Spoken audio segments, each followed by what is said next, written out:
manifestation of Father, a while ago, GM Karma said that during her time, that she is giving a budget to the Philippine National Police. Am I right? Wala pa akong sinabi, Mr. Chair. Kanina meron kang sinabi na Wala po. binibigyan nyo ng budget ng Philippine National Police for the operations. Wala po, Mr. Chair. Wala kayong sinabi? Wala Let's po. look at the records, Mr. Chair, because I think that she said something that way. Okay. Secretariat, can you check the records, the transcript?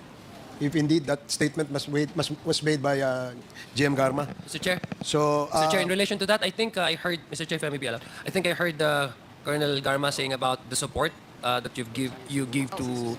That is the allocated for the, it's a charity fund allocated sa PNP, sales no? of STL and sa PCSO. Parang ganun po yung STL, something about the STL.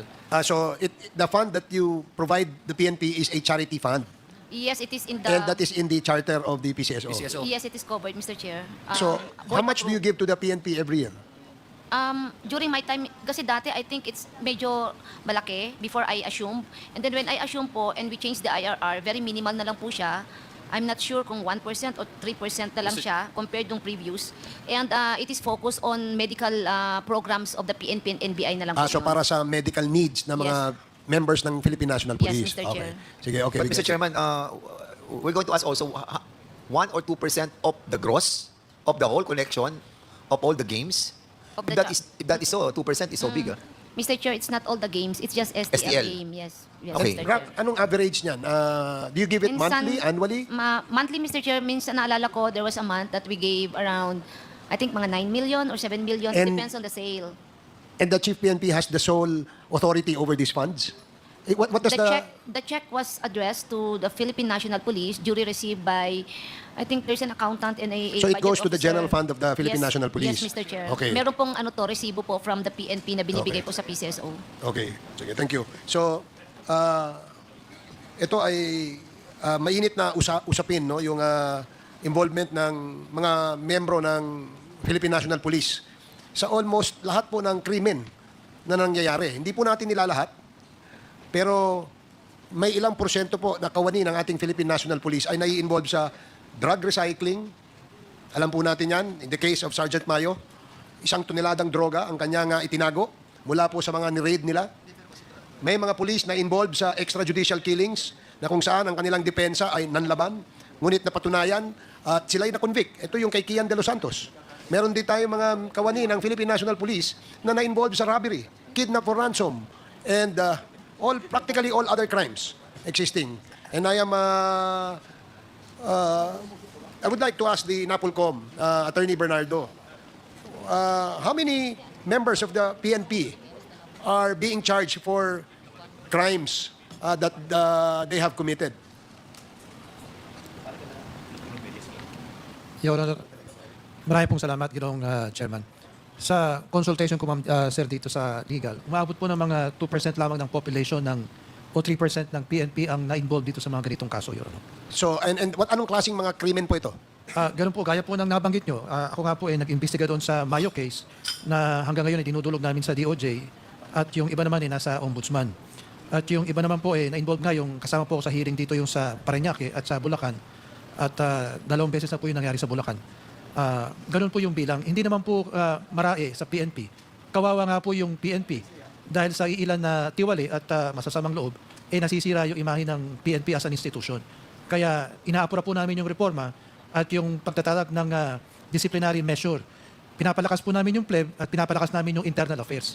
At siguro sa mga darating na buwan, maiulat po namin yung pagbabago.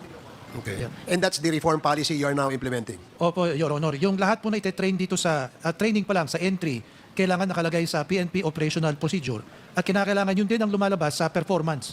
Gaya ng sabi ng isang resource person kanina at sabi rin ng ibang kongresista, hindi lang po sa training na makikita yan, dapat pati sa performance evaluation. Nabanggit po nila yan at yung mga unang meeting po namin kay Congressman Dagook, nabanggit na rin po namin na hindi piecemeal, kailangan nakakumpletong nakalupo sila all the way. Kaya siguro mga ilang buwan na lang po at mapagtitibay na namin yung reforma. Okay, ang statistics, kung sinasabi niyong 2 to 3% lamang ng membro ng Philippine National Police ang nai-involve sa mga ganitong klaseng krimen, napakagandang balita yon, no? Ang ibig pong sabihin nun sa ating mga Pilipino, meron pa ring maliliit na porsyento na ika nga ay rotten eggs o ika nga mga bulok na kawani ng Philippine National Police. But as far as the officers, meaning from major to colonel, lieutenant colonel, then to colonels, generals, meron po ba tayong statistics kung ilan ho yung nai-involve sa mga ganyang klaseng krimen? Meron pa rin po, Ginoong Chairman, at yung nauna po yung tinanggapan na ng courtesy resignation at yung nananatili pa po nakapending sa National Prosecution Service. At marami pong hanay ng kapulisan doon at nakakalungkot nga doon sa PIDEG, yun po ang kasulukuyan namin gustong maging example. Kung talagang, gaya ng sabi ni DJ Moro, pag talagang may atraso ka at meron kang utang, may pagbabayaran ka.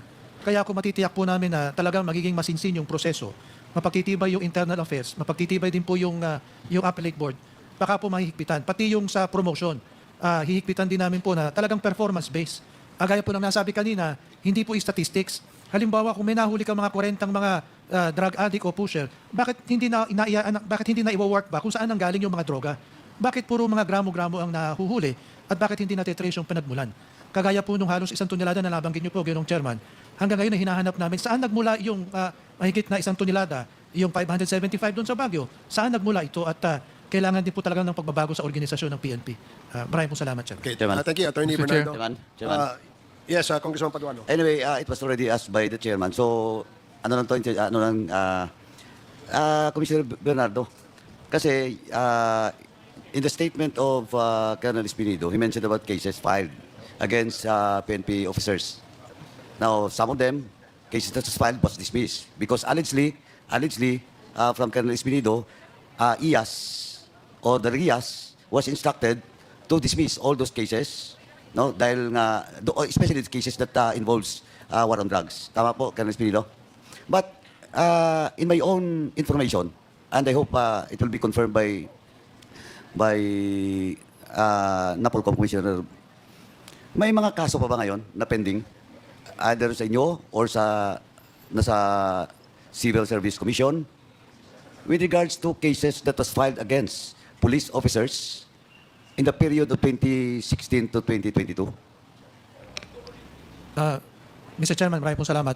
Yung meeting po namin doon sa Internal Affairs, saka doon sa Directorate for Investigation and Detective Management, lumalabas po na halos 99% yung kanilang naimbestigahan mula noong 2016 hanggang 2022 ay na-dismiss na po.